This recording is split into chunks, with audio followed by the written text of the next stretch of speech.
I'm gonna have to turn this up. Check one, check two. We should start doing this. We're too cool now to not record our mic checks. All right. I feel like we've broached this subject before, so I apologize if we've covered this in the past. I want to ask you if you feel you are more, when it comes to songs that you like to hear, are you more into the music or the lyrics? And let's take it as read that both of us appreciate both aspects, and that some songs we like for the music and sometimes songs we like for the lyrics, and some songs are a great combination of both. But like in general, which would you say you're more into? Lyrics. Okay. I believe my wife is similar. I have been discovering over time I'm very much more a music person. And I would even, maybe it's not even good to say music versus lyrics. I would say I am much more into sound versus poetry, because sometimes there are lyrics whose meaning I do not like, or that are really dumb, but just the sound of the words and how it meshes with the music sounds cool to me. Well, there are a lot of lyrics that you can't, they're not good reading them. Yeah. Part of it is how they work in with the song. That's part of it. Now, and sometimes some of them are just flat out crap. Right. I listen to a lot of EDM, and they tend to have the saddest. It's like they grabbed 2 greeting cards that each only had 1 sentence in them, and then they just repeat those 2 sentences unrelated over and over throughout the song. Sure. Yeah. I mean, but if it sounds cool, I still like it. I find that like Elton John songs are mostly not good to read, but they're very good to hear. I mean, what he does with the lyrics makes them work. Yeah. So and that's always evocative lyrics. Yes. Yes, also. That's exactly right. I bring this up because I have been wrestling with this. I've kind of been, I mean, I sort of used to be out and I was a little bit in the closet. Recently, I've been sort of more in the closet this way people about it, but it's time I need to express to the world. I'm a Coldplay fan. Okay. I think Coldplay music is largely very good to listen to. The lyrics are often not much. Sometimes they are very much, as with Elton John, very evocative lyrics, but they're often not that interesting by themselves. I certainly don't like their popularity. I don't like anybody being that popular. I find that level, I mean, they make music. I certainly don't even think they're musical geniuses or anything. So the fact that they are so hugely beloved is crazy to me. But I like their stuff, and I'm gonna stop lying about it or not mentioning it, because it actually, they meld really well with a lot of my the things I like about pop music and the things I like about EDM. They blend fairly nicely with Coldplay. So I needed to say I haven't told Trish yet. I don't know how that's going to go. Yeah. But I first wanted to tell the internet. Because my wife scours all of the internet and many things, but the one place I know she will not go is to my fucking podcast. So this is the only place on the internet I can talk about it that I know she won't check. I mean, it comes as quite a shock, but I'm sure we'll work through it. It is rough. I don't care who likes Coldplay. I can't even name a song from them off the top of my head. I don't know. Me neither. No, just the other day. So okay, back in the day when you and I worked at Applied, the music scene was still a lot of the Wild West, which is to say a lot of us stole a lot more music back then. And this was back when I just had the iPod and I would buy things off iTunes or whatever. And there were a lot of groups and types of music that I was like, I don't like them enough to buy their stuff. But if somebody handed me a burned CD of them and I put it in my computer and stuck it into my library, that would be fine. And somebody did that with a couple of Coldplay songs. I genuinely don't remember who. And I listened to the shit out of those. That's also how I discovered Porcupine Tree and a few others. And I did that for other people. I'm pretty sure I gave several people my Breaking Benjamin albums and things like that. And all that is gone and was very much illegal. But nowadays, I'm like, every once in a while, I remember that stuff, and I'm like, oh shit, I got Apple Tunes. It's usually there, and it comes with my subscription. So, what happened is sometimes right before bed, I will watch music videos because it's kind of a relaxing last thing before I'm going to bed. And recently, I've been watching a few Coldplay ones. And then, like I said, I ended up getting teased about this by some people, including my wife, who I'm like, I'm pretty sure you used to listen to those albums that I stole. So I'm not sure what you're talking about. But and then I was like, you know what? I could get that off of the Apple Tunes. And some obscure stuff. It's not like Apple Music has everything, but it has most things. And it certainly has shit that like everybody knows. And Coldplay, everybody knows. And so I went there and I got the 2 albums, and then I got like every single that I didn't get anything new this time, but it was quite a lot of stuff that like I already knew. And so now I got that and I've been listening to it and I like it. And shut up. Sorry. That last bit was unrelated and just directed at William. Yeah.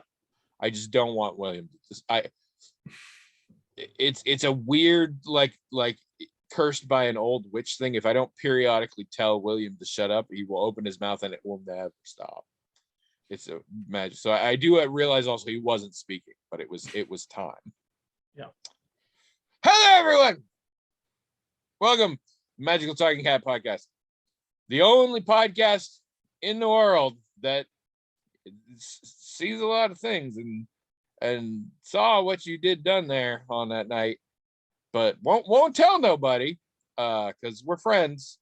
But maybe you could help us out a little bit with a little problem we got. You could just sort of hold this package for a few days and don't tell nobody. It's don't ask, just keep it around, keep it safe. You're not a cop, are you? You have to tell us. I'm Tony. And I'm William. This is episode 588. So, do they really have to tell us? I mean, you hear that legally. I love that. So I love the legally. You have to tell me a cop. That's like my favorite thing. So I started doing the hello, like where I shout at people to scare them with that one. At least partially. I mean, this wasn't a conscious decision, but it's at least partially influenced. I've talked before about the Off Menu podcast I listened to, where Ed and James Acaster they talk to people about their food. And one of the things James Acaster does, because the first thing is your water if you want still or sparkling, and then the next thing is if you want poppadoms or bread. And what James likes to do is wait until a moment in the conversation that's sort of at a lull and they aren't expecting it, and then he yells at them, poppadoms or bread, poppadoms or bread. And like some of them know it's coming because they know the podcast, some of them are terrified, all sorts of things. So I'm listening to an old one that's an episode that has a comedian, Joe Lycett, who's also somebody I really like. And he listens to the podcast. And they were talking about other things. And there was kind of a lull. And suddenly Joe yells, poppadoms or bread at James, and scared the crap out of him. And knew it was like, James is also like, I was literally about to, like, that was the spot. And Joe's like, yeah, I could tell. I know I've studied up. I knew you were going to say that. So I'm now realizing that the point of this story, which I didn't realize, is apparently to encourage William to beat me to the punch and yell, "Hello, everybody," which is not something I want at all, but that can only be the reason I told this story right now. So guess I'm fucked. If you're joining us, hi. If you're joining this is the angle from which I always sit. Also, we have a hat. It is magical in that it has its own email address, themagicaltalkinghat@gmail.com. And people used to write into that email address, themagicaltalkinghat@gmail.com, with whatever they wanted to talk about, or wanted us to talk about, or wanted to tell us, or wanted to ask us, or whatever. And the hat magically would forward the emails to us. Magic. And then we would read them and talk about them, and that was it. Today marks the final question because nobody sent anything else in, so I don't know what we're gonna do after this. But I do know one thing we won't do, and that's get jobs. Yeah, we'll just keep doing this, pretending that people are listening. Yeah. So, how's your week been? How's your week been? Obi-Wan Kenobi concluded. Oh, yes. Did he survive? Spoiler alert. Yeah, he did. So, I mean, it was good. I'm noticing a lot of reviewers that were pretty sour on the show for the first 5 episodes. Finals, 6th episode, they are pretty excited about it. Because it turns out it was all a dream. I'm not entirely sure why. I mean, I will agree that there were some good things going on in that episode, worth liking, I guess. But I don't know.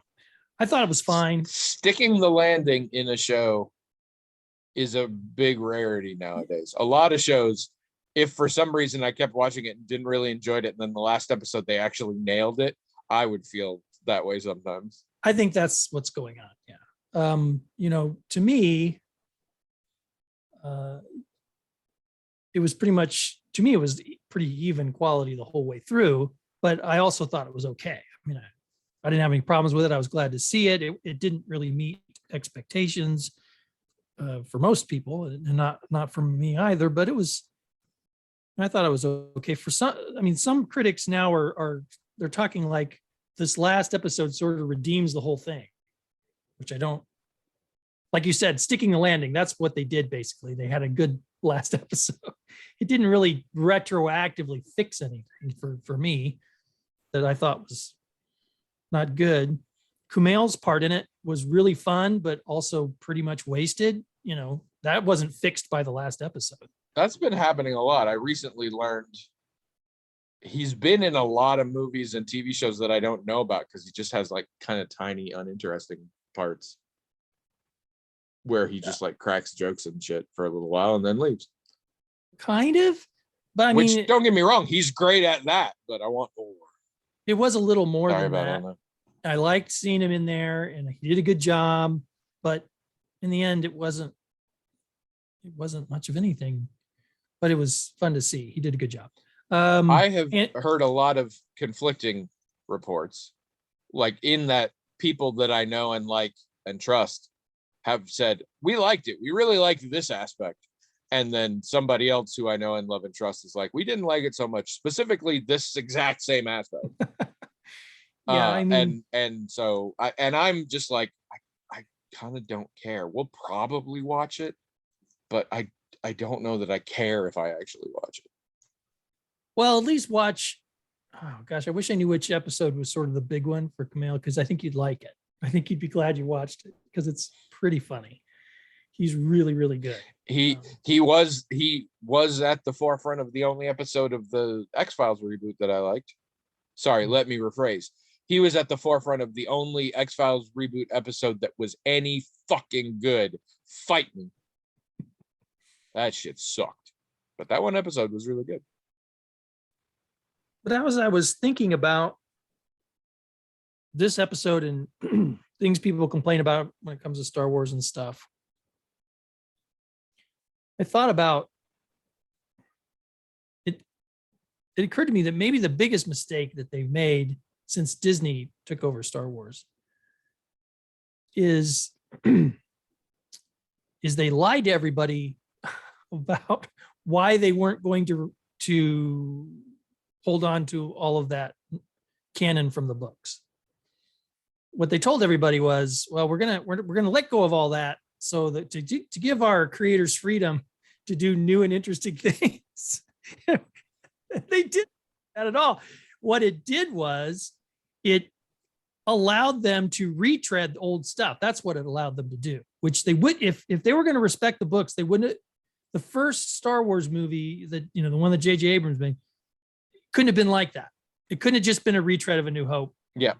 So they said they were getting rid of it to make people free to do new and interesting things, but really they got rid of it so that they could retread the old stuff, and none of that novel nonsense would get in the way. And let's just cover it now. If at any point Disney says anyone working for them is going to do quote new and interesting things, they are lying. What they should have said is, we're getting rid of that because the MCU. Yeah, we're going to do that with Star Wars. Yeah. Well, I mean, at the time, they didn't know that the MCU was going to be that yet. Oh, really? When they got Star, I always lose track of which they got with when.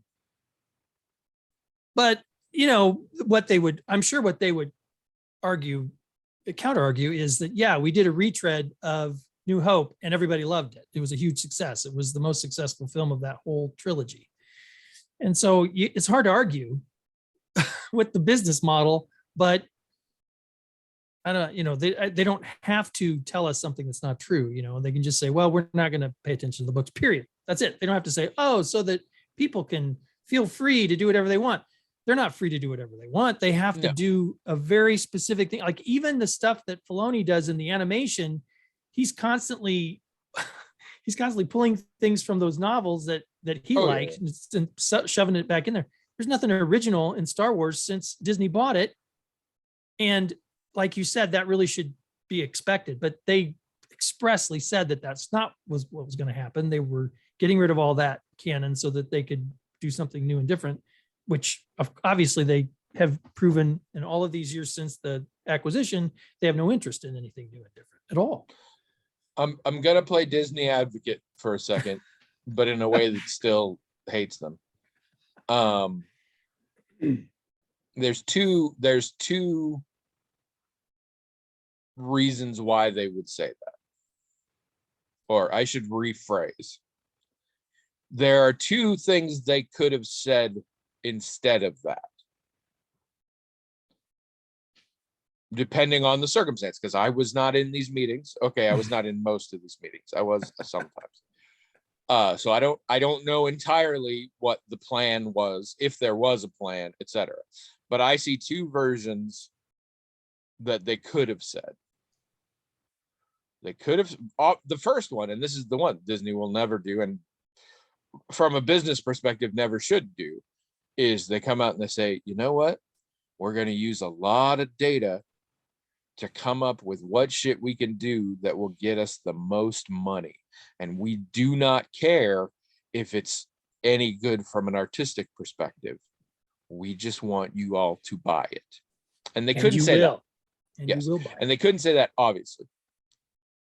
Okay. Or any version of that. Their versions were like, here's our roadmap, because obviously this is what will get the most of you to buy stuff.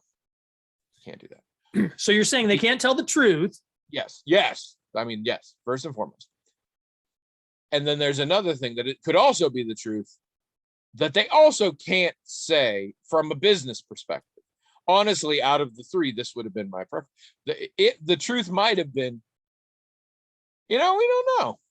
We don't know yet. We got it. We've got Star Wars. That's cool. We don't know for sure what we're going to do yet. And that would not have gone over well either. Probably not. In the same way that as much as it sucked and as much as there was a lot of stuff that they did wrong in it, Abrams and Lindelof couldn't have said, you know, we don't really know what's happening in Lost. We're just going to see how long it goes, and then eventually we'll come up with an ending. They also, like, as much as they shat that bed, that answer would not have made it better.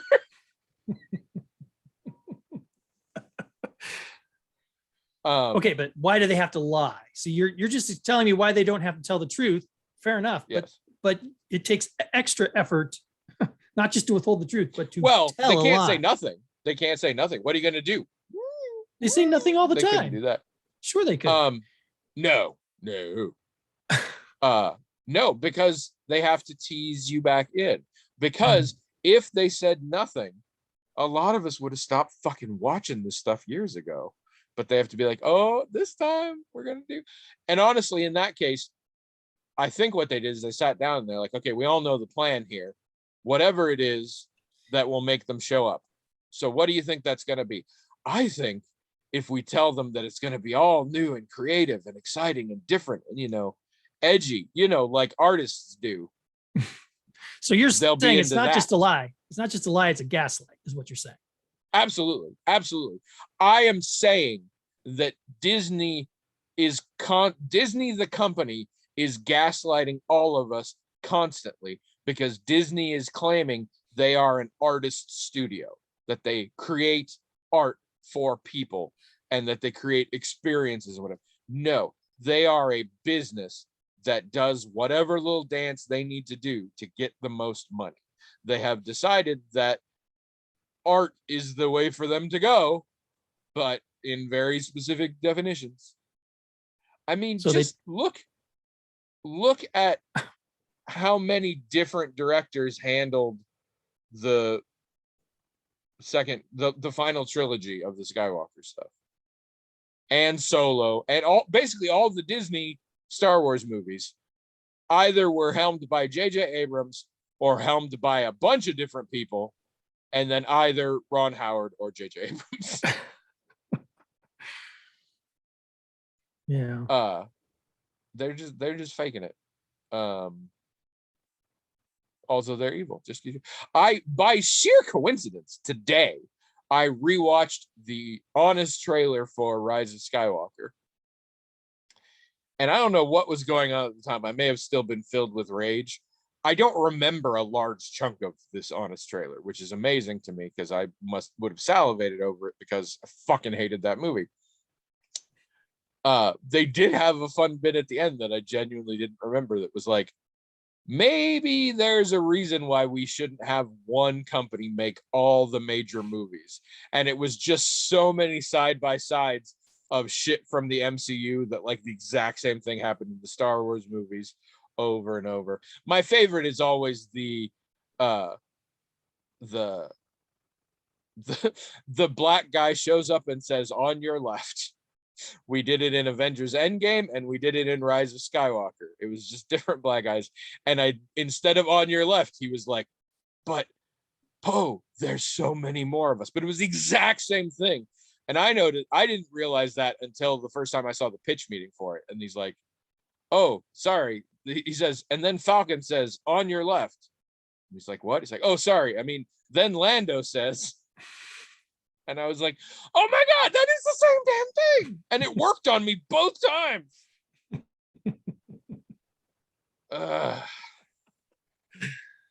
Yeah, well.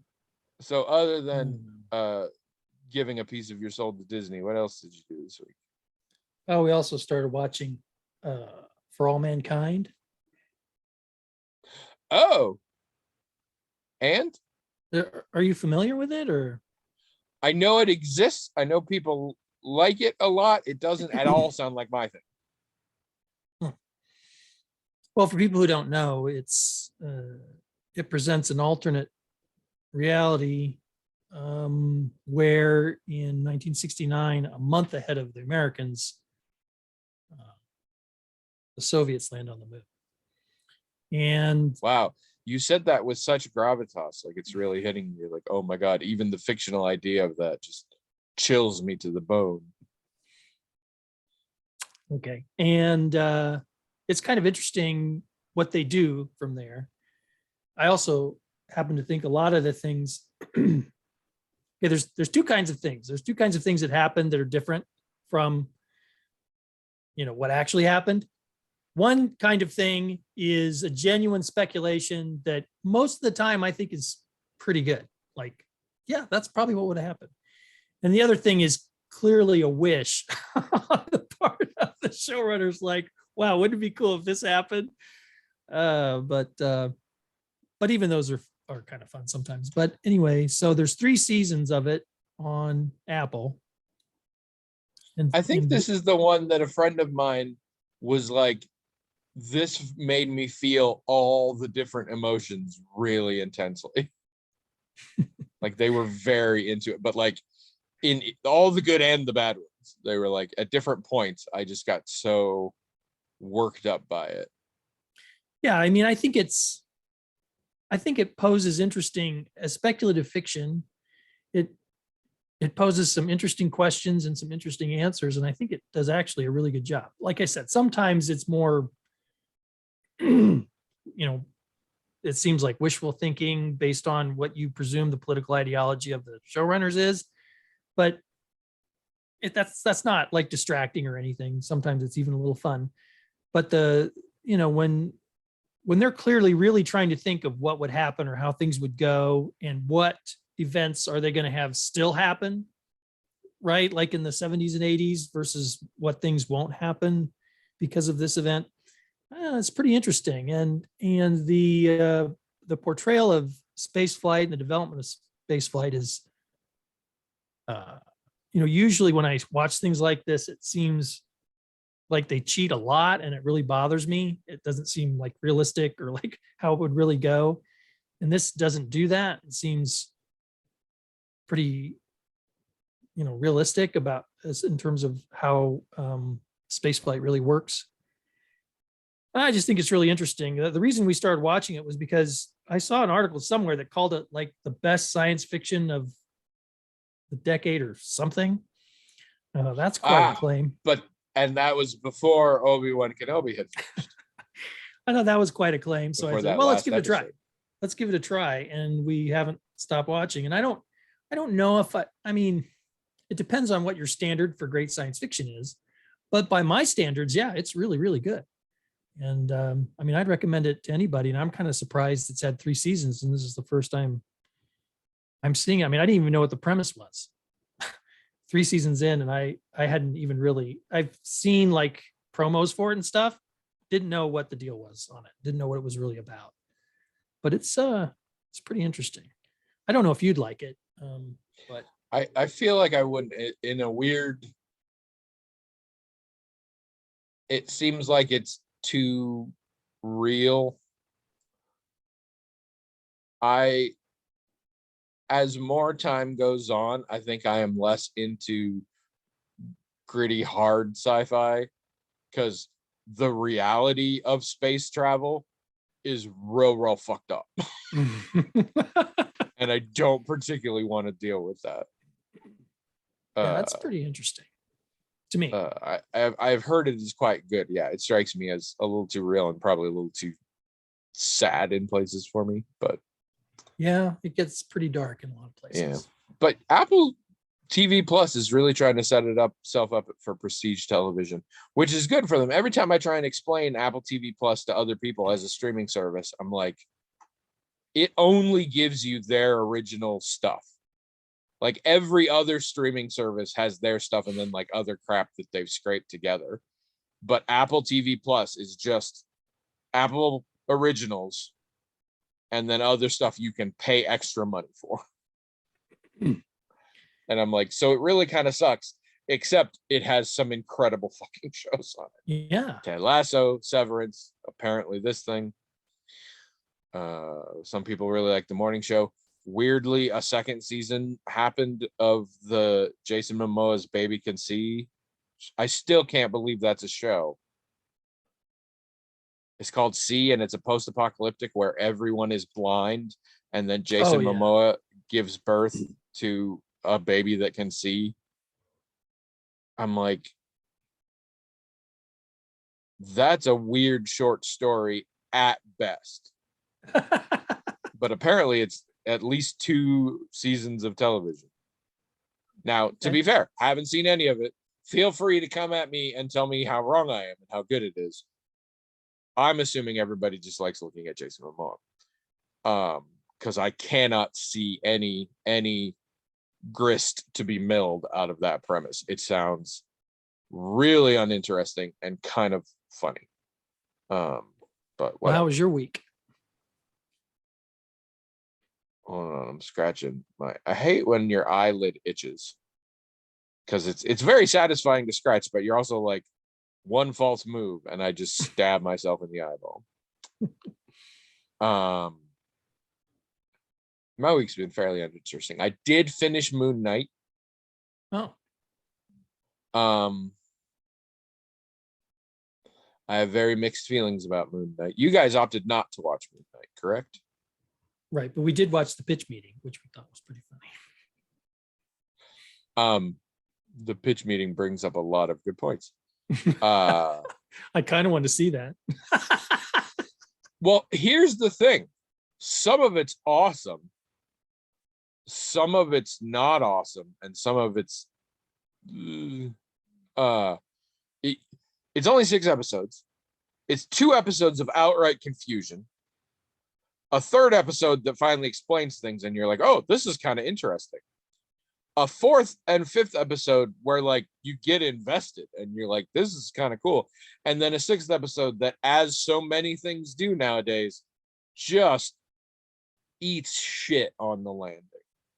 They were just like, oh fuck, we got to end this. Oh my god, okay, this happens. That doesn't make any sense. I don't care. And that country, no, I don't care. And then we sort of wrap things up, but then immediately are like, but not really, because we're gonna have another season. And in fact, the reveal, not only is the reveal at the end fully expected, it's not a real twist, but at the same time, the details of it make, like, retroactively make a lot of shit that happened in the last few episodes not make sense. And that was not good, but it's very entertaining. And the main reason you watch it is Oscar Isaac acting real hard. And that's fun to watch. Oscar Isaac making, as I believe the honest trailer said, strong acting choices. And it's real fun for that. So it's not bad. I'm gonna leave it up to the whims of fate whether I watch the 2nd season, assuming it gets a 2nd season. If you are familiar with the character and have enjoyed them in the past, you will probably not so much like it. But that's like 4 people, so you're probably good. If you like Egyptian mythology, you will probably enjoy it. If you are knowledgeable about Egyptian mythology, you probably will not enjoy it. They play hard and fast with some of that shit, and in ways that do not make sense. In comic books, you know. But it's all Egyptian-y, so that's fun. They do that with comic books, also Disney. They do that with Germanic mythology with Thor. They don't. I mean, yeah. If you're really into that stuff, you might not like it. Thor, at least we made him aliens. In this, the Egyptian gods are actually Egyptian gods, but I'm like, some of these aren't. You're using the words, but not how they go together. Because I mean, I was one of nerdy kids often get into mythology, and the 2 mythologies you get into, because at the time, those were the only mythologies you had available, were Greek and Egyptian. Correct. And Christian, but you weren't allowed to call it that. And you had to learn that in a different building. And so Greek was my jam, but I did sort of know Egyptian too, and but it was fun. And I really did enjoy Ethan Hawke as the villain. And yeah, I don't know a lot to say about it. I should say I've started a new book. Not writing. I'm still writing the same one I was writing. Started reading a new book. I finished the book I was reading. And it is, although they're not aware of it, a suggestion from one of our listeners, a Mr. Mark McKibben, who I am Goodreads friends with. And periodically it gives me updates on what my Goodreads friends have read. Speaking of which, Jazz, you're really behind on your reading. You should be reading more.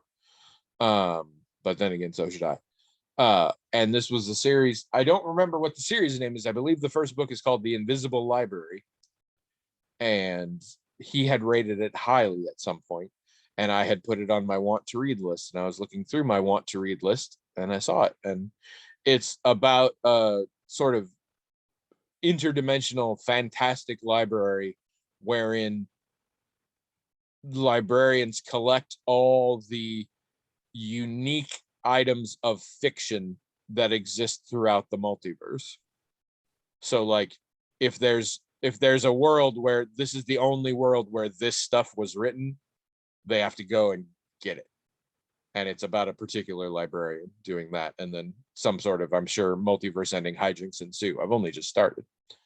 But it's a neat premise. And so I'm starting to enjoy that.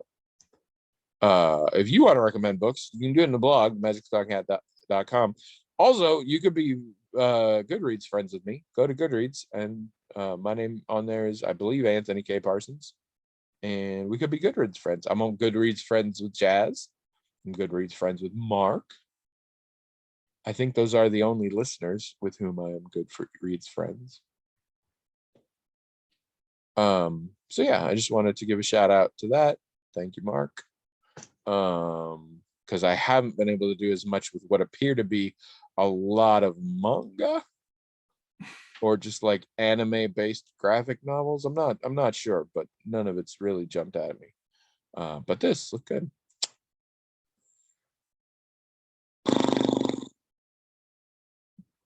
No sense in putting it off anymore, is there? We're gonna have to do it. Oh, you want me to pull the question? I was hoping that I was going to be able to talk to you about the Michelle Yeoh film Everything Everywhere All at Once, because it is now available video on demand for purchase, and I have decided I'm willing to spend $20 to own it. But we were going to watch it last night, and then plans changed, and we ended up not watching it. Oh, we are watching something right now. Well, we're watching a couple things. We're watching the second season of Mr. Mayor, which whatever, and also it got canceled after that, so who cares? But it's fun. But we are watching the third season that we didn't even know was going to happen of Legendary, the reality show about ballroom. We are loving that. And again, no one else ever gets to see us watch it because we are too white for the things we say and do during that show. We get very invested, and we use a lot of slang terminology, many of which we aren't even sure what it means. But we love that show.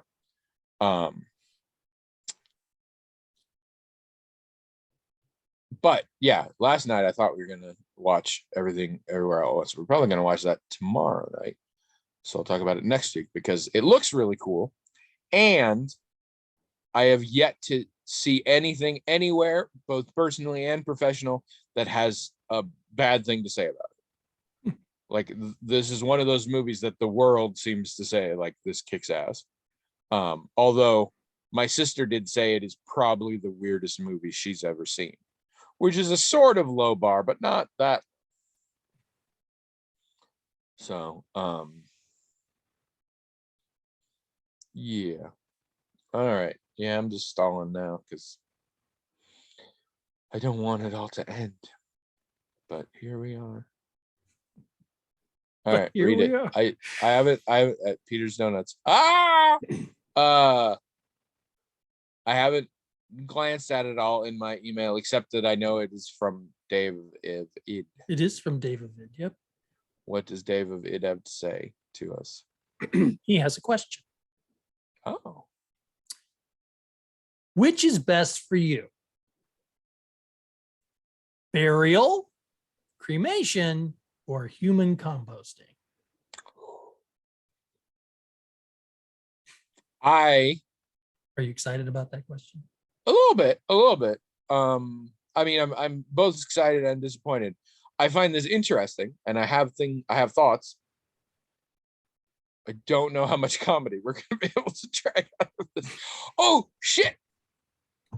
I fucked up the intro. That was not the intro. I had planned that intro way in advance, but then that's not what we were supposed to do.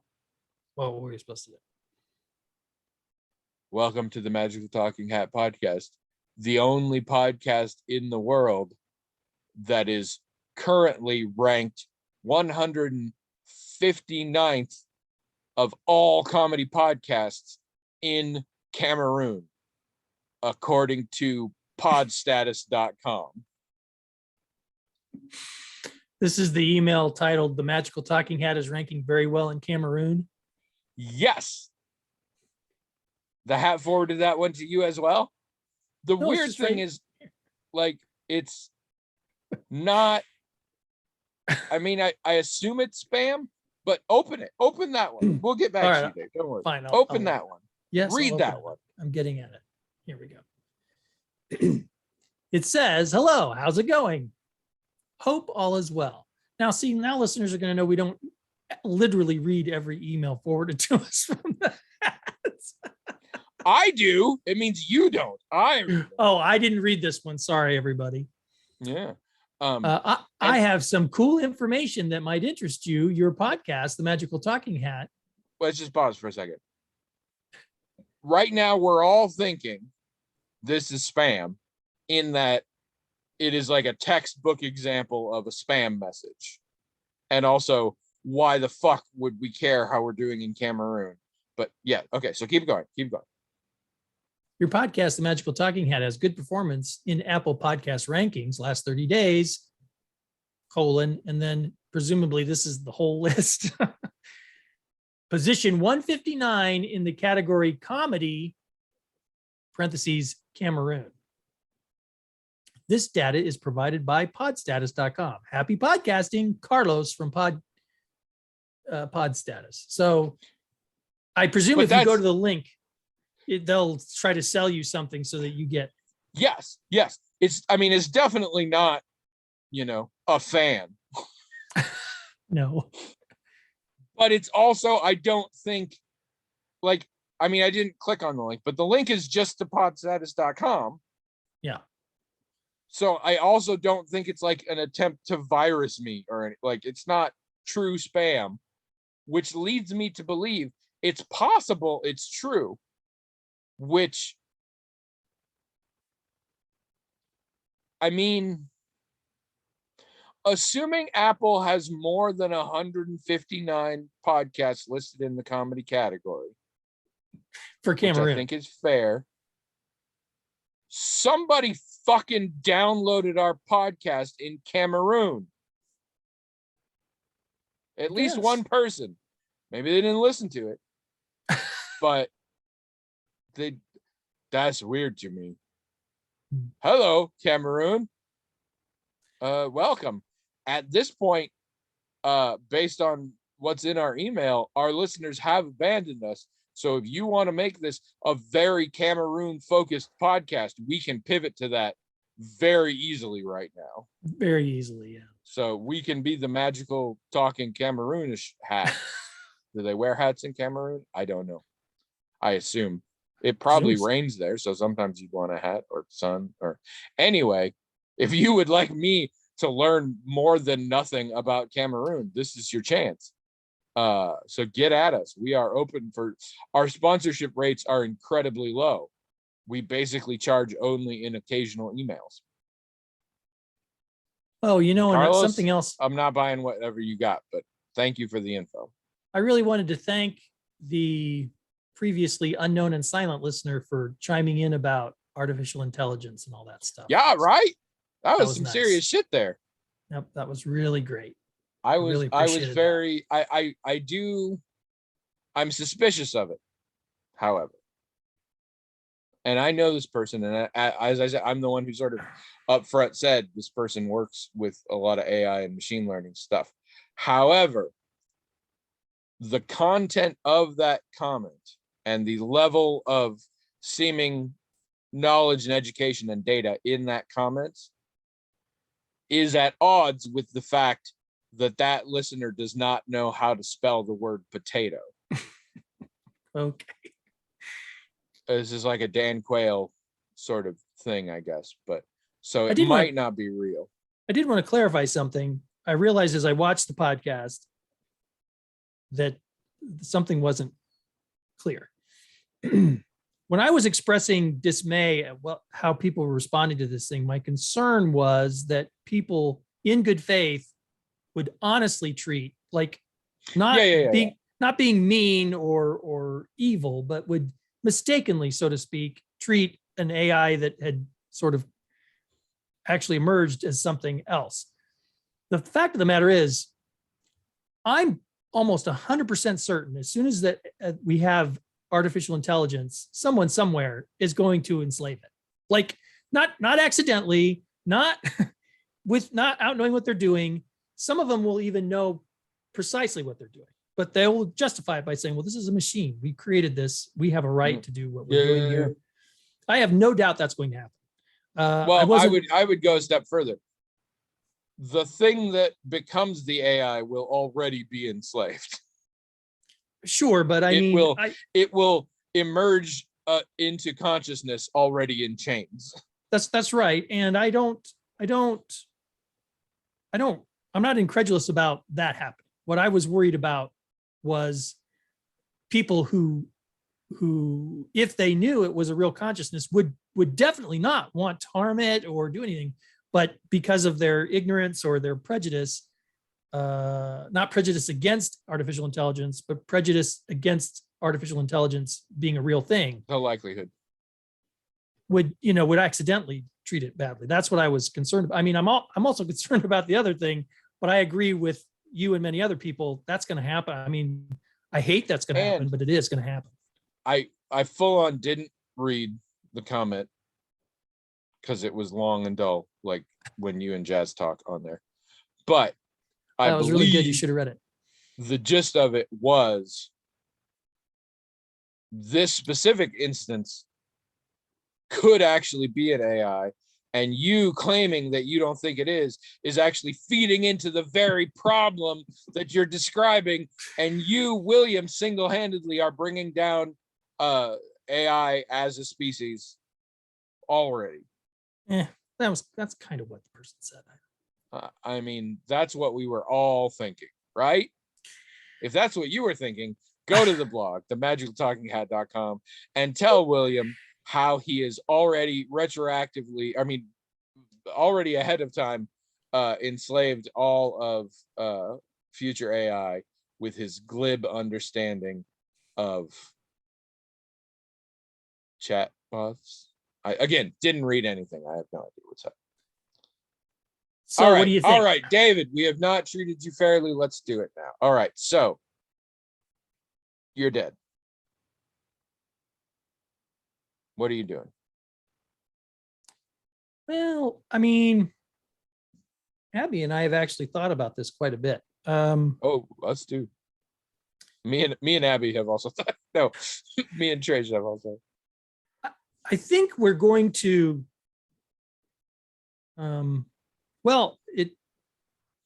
So my family has sort of a block of grave plots in a cemetery where I could basically say, if I wanted, hey, that one's mine. I could make my claim and that's where I would be buried.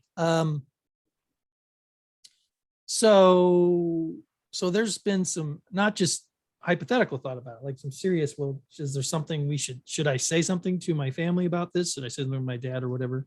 And actually it got complicated because the funeral directors in the area, for some reason, don't know how to do their job, and they have buried people in our plots.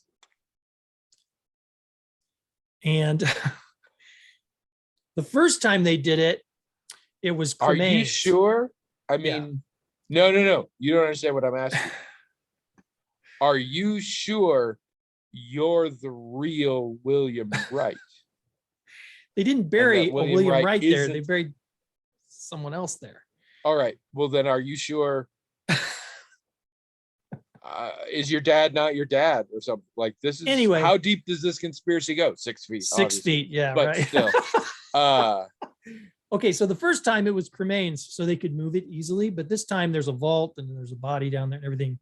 I don't know what's going to happen. I don't know if they're going to move the person or if they're going to give dad a refund on the plot or what. I love this so much, and I was so wrong about mining comedy from this. Walk through that process. How are they like, of them like, I guess we're gonna stick them here. Like, says the Wright family.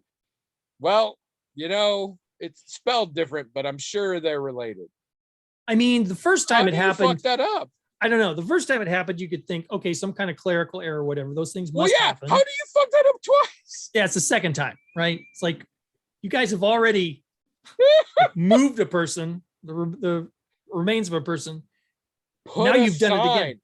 They do it at high school choir concerts. You need some masking tape, a piece of copy paper, and you just put reserved on it and just put it over the grass. I don't know how it happened. But anyway, I don't think, like, the first time it happened, dad was pretty insistent that, well, no, I want to, because it's like a plot in a area so that we would all be, together or whatever. So, and you could even have, like, some people, when they do that, they'll put like a boundary around it even, so you can see that it's a family and plot. So no other bodies can tunnel in. So I think, the first time, dad talked to him and said, hey, this is, plus, they've double charged someone for this space or whatever. So it got taken care of. But this time, dad doesn't even really seem that worried about it. And I'm not sure if he would just be happy with them picking a space elsewhere, because he doesn't really, I mean, he would like them all to be in the same general area, but it doesn't have to be like a perfect square. Not super concerned about the view. No, I mean, we're all dead. Why do we care? But so yeah, that's a thing. But anyhow, so Abby and I have been thinking that even if we picked a more, because we're concerned about the environment and stuff, and doing things that are more environmentally responsible. So, the whole composting thing and things like it sound, they appeal to us, but we could still put like a memorial stone up somewhere. Like, especially for us, when we do, being genealogists and doing genealogy all the time, we find gravestones to be very helpful sometimes in giving information. So, so if we have the plot, it's paid for and nobody else is going to be buried there, we can put a stone there and just with our information on it. So people, when they look at the family, they go, oh, and there's Bill over there, Dee and Roberta's boy or whatever. And that would be handy for genealogists down the road. And we thought we would still get a stone or something, but that we probably wouldn't be buried there, because we'd pick, something like the whole composting thing, or the thing where there's one thing where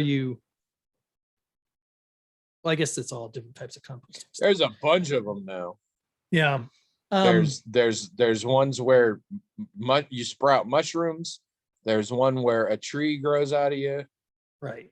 There's a lot. Now, the legality of those vary from place to place a great deal at this point. Right. Now, cremation is something that for a long time I thought, yeah, I'll probably do that, because I mean, why saddle the people I leave behind with the expense of, it's really expensive to bury a person with a vault and the plot and the coffin. I mean, it's super expensive. And it just seems totally ridiculous to me to have anyone spending that money. So cremation was the thing I thought for those of you just listening to the audio, I am nodding emphatically at all of this part. But the cremation is kind of polluting, and a lot of people think it's not a very good from idea. An environmental perspective. It's arguably a little better than standard burial, but it's way worse than bioethical burials. And the thing is, Abby and I care about that stuff. So, if we, hopefully we've got a lot of years to go, but we've been thinking about it. And 4. Well, before the heart surgery too, even though my odds of getting through that were pretty high, wasn't 100%. So, we talked a little bit about, what should happen and things if I didn't make it or whatever. So, I think if we have enough time to figure it out and work it out and make arrangements with someone who can make sure that it happens the way we want, I'm sure we will do some kind of environmentally responsible approach, but we'll probably put a stone up and maybe in a couple places because we've lived over here longer than we lived over there, but my family's buried over there. So it seems like it makes sense that we'd have at least a memorial there, whether we're buried there or not. And then we would just decide if we want something over here just to mark that we were here, I guess. I don't know. Maybe that's all sounds weird for us to talk about, but we have talked about it. I mean, it doesn't seem weird because David asked, but also, again, Trish and I have talked about this all the time. And we've got more than you. There are plots purchased for us. Well, okay. There are family plots in Georgia for Trish's dad's side of the family. And we know he could be buried there if he wanted to. I suspect we could make a claim to be buried there if we wanted to. Nobody wants to. None of us have lived in Georgia a day in our lives. But on my family, my maternal grandparents bought plots, and there's already a stone, and our names are already fucking on it. Wait. For you, a stone just for you and Trish? No. It's a big whole family one. Oh. But our name, it already says Anthony Parsons, Patricia Turner, and it has our birth years and then dash and then nothing. No kidding. Yeah. Wow. And just for we were informed via third party, but we were not consulted on this. And our large thing was like, knock yourself out. There's no way in hell we're going there. But have fun. Right. But so yeah, our names are already on gravestones. You don't have to be buried where a stone memorializing you is, really. Yeah. But I do feel like you have to be asked if you're okay. I know. To be right on a stone. And, you're right about that. And they've got plots. Right.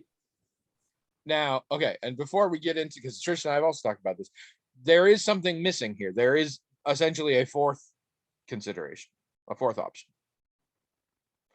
And that is burial at sea. No, that's actually not it. I suppose technically that is true, but that's not what I'm talking about. Burial in space. No.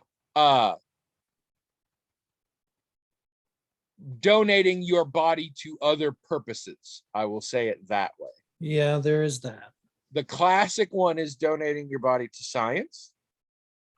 There is also something, I believe, in the north of the country known as the body farm, which is a place where they take a body. I believe the FBI takes bodies and sticks them in a trunk and buries them in a swamp for 2 years so that then they can dig them up and see what happens to a body when it's been buried in the swamp for 2 years, so that if they later find a body buried in the swamp, they'll have better insight as to how long it's been buried there. Right. Both of these seem worthy causes. As I understand it, which is very limited knowledge on my part, at such time as the body has served its purpose, whether it be as a cadaver for a med student 6 months afterward, or even 6 weeks afterwards, or as a body in a trunk for 2 years that it eventually dug up. Whenever they're finished with it, most places, if there is next of kin, will give them the bodies get cremated, and the next of kin have the option to have the ashes if they would like. I believe. I know that is at least sometimes the case. This is an option I did think of for quite a while, at the age when a lot of us would have, aka college. Because that's when I first heard about all this stuff, and I had people who wanted to do that. My parents were always about cremation because it's cheap and easy, and they basically could set it up beforehand. So like when my mom dies, we the children are going to need to make very minimal effort and very minimal financial contribution to just get her cremated. Like Oregon has a specific one. I think it's called the Oregon Memorial Society, where essentially you buy into it already, and a bunch of mortuaries in Oregon are part of it. And so you get a cheap and easy deal. And that was their rationalization. They're like, we don't want to stick an extra burden on you once we die, because that sounds awful. And the entire funeral industry is such a racket. First of all, there is tremendous price gouging based simply on the fact that people are grieving and can be talked into things. From an environmental perspective, it's insane. Just the concept of cemeteries is such bullshit. Like, we got people living on the street starving to death, but don't touch this block. This block is where we stick the bodies. You know, the bodies that won't decompose for decades because they're hermetically sealed in this goddamn feather bed, which is also nicer than any of those homeless people are sleeping on. Also, they're dead. Well, also there's a lot of promises made that you'll never confirm. Like, this is airtight. There's nothing's ever going to get in here. And yet exhumations totally are the only test there is of this technology. And they're always filled with water and rusties. And it will cost you thousands and thousands and thousands of dollars. Presumably to do all these things they promise that you'll never even know if it does. Undercoating. Whatever it is. It's crazy. Get all the samophalanges straightened out before they go in the coffin. So I have largely been in the camp of just cremating. Yeah. As these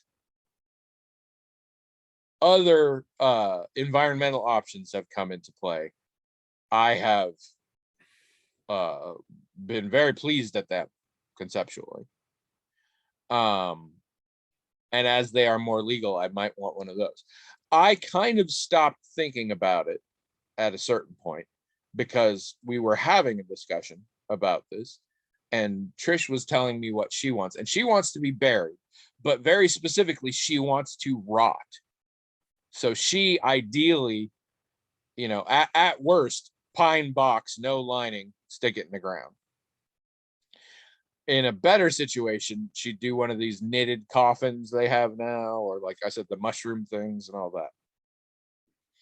And I said to her, do you want to know what, you know what I want to happen when I'm dead?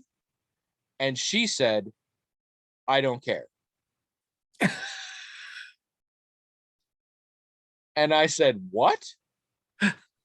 And she said, you'll be dead. I'm going to do whatever I want. Hold on. She was telling you what she... Yes.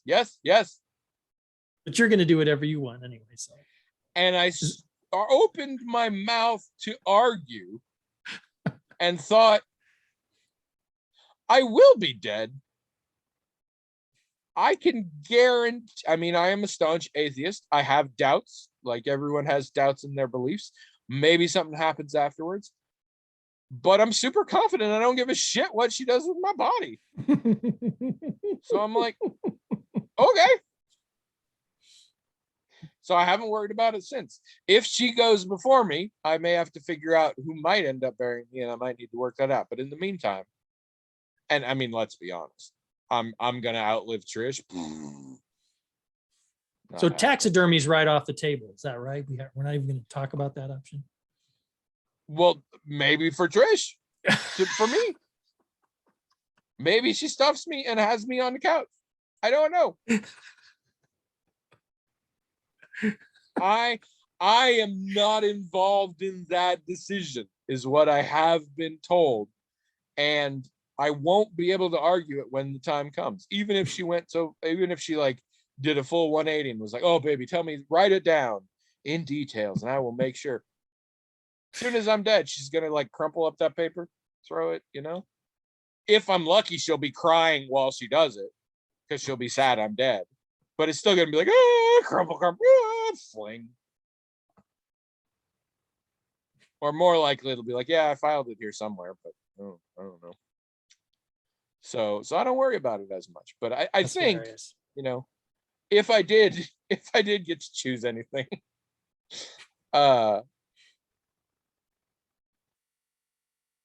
see, this conversation happened many years ago. So I'm like, if I did get to choose anything, I still don't care. I mean, I trust her not to do a dumb one.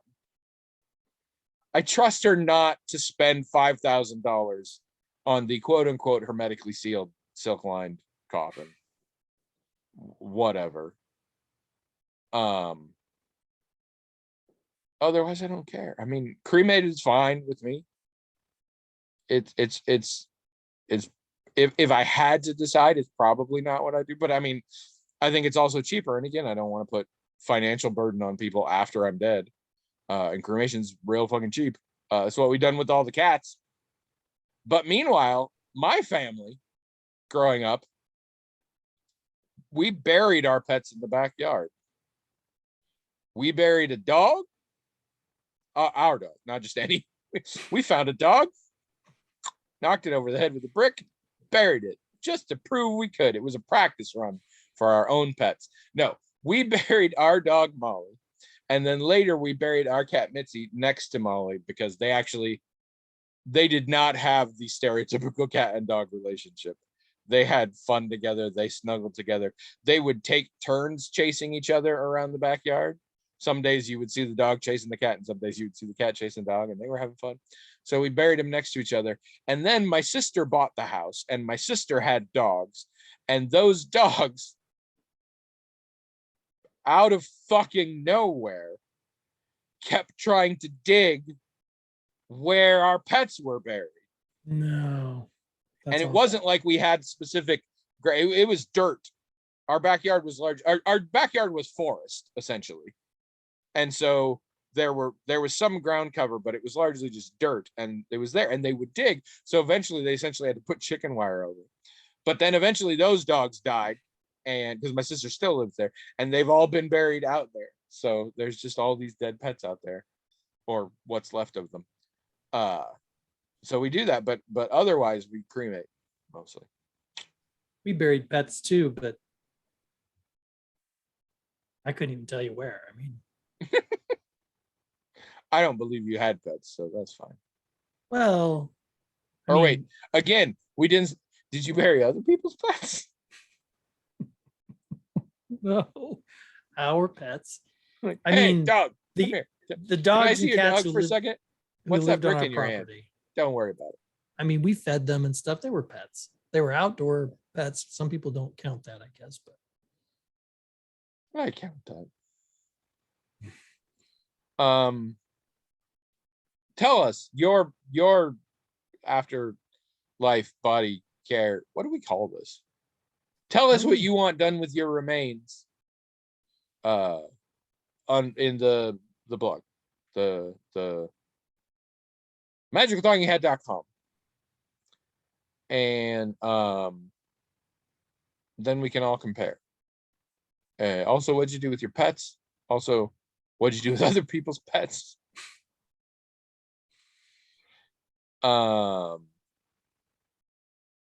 If you want to come by and tell me that Everything Everywhere All at Once is super awesome, go ahead.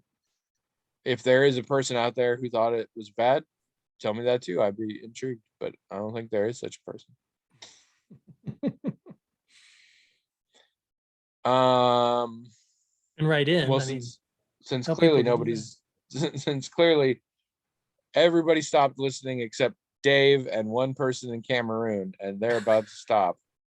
So this is the last plea. Carlos isn't in Cameroon. Is David in Cameroon? Maybe that's it. Maybe he's the one. David, I haven't talked to him in a while. He still posts on Facebook, but I don't know if it's from Cameroon or not. check out our other shit. Go to aethertheater.com, spelled A-E Thur Theatre or theater. Theater. You I was gonna get fancy with it and decided Your this is already too SEO is fancy. bullshit. .com. It's already too fancy. .com. Yeah. Did you just have to check? No, I'm looking at our blog page here. Oh, okay. Someone posted something while we were aethertheater.com. You can see his very funny webcomic. And you can buy his books and you can see his short films. And Tony's in one of them. Yeah, I'm the lead in one. My voice is in one of them. I guess, now that I think about it. Yeah. In an accent that maybe hasn't aged super well. Shut up. I haven't listened for a while, but I'm just now remembering. It's not really. Might not be a 20. No, it's nothing explicitly bad, but I'm like, I think it's an acting choice you would not have made if you made that film today. Possibly not. Possibly not. I would certainly have been advised not to by several people, I'm sure. But he's only playing chocolate, so don't get weird about it. Yeah, that is unfortunate. Just probably I was like, actually. Okay. Well, and as we've established, my entire performance was on drugs. And that's the only way I'm a decent actor. I have to tone down the real emotion. I'm like anti-method. Also, go buy my book. I was just bitching to my therapist the other day that not enough people have read my book. It's not very long. It's not very expensive. People who have read it have told me they're good, and it is good. I don't hang out with a lot of people who are good at lying by intention. I don't want them tricking me. It's called Odd Wings, and it's by Anthony K. Parsons. And if you go to the website Smashwords, you can get it for any electronic format you want, including they will just fucking let you read it in the web browser on that page. And you don't have to pick. You spend $3, you can get access to all of these options. And if you get one and you're like, this was wrong, you can go get another one. You don't have to spend another $3. It's just there. I think you can get it in fucking PDF if you want, whatever. You can get it in something that'll work in Kindles and all sorts of stuff. So read it, so that I will be less sad, because I'm already crushed that you've all left and that this podcast is dead. We'll probably just start recording them and just saving them for our own benefit. I don't even know if we bother to put them on the internet. Well, there's always camera. Or this is probably the end of our friendship. I think. I was keeping you around for the clicks. Oh. For the massive engagement numbers that you brought to it, for your celebrity cachet. And that clearly is gone. So next week, see if we're still around. Also, now that we're ending, a little behind the scenes here. The reason things look different on the camera, I'm sitting on the opposite seat of the couch to where I have been sitting for the last 15 years or so. So that's why it all looks different and yet the same.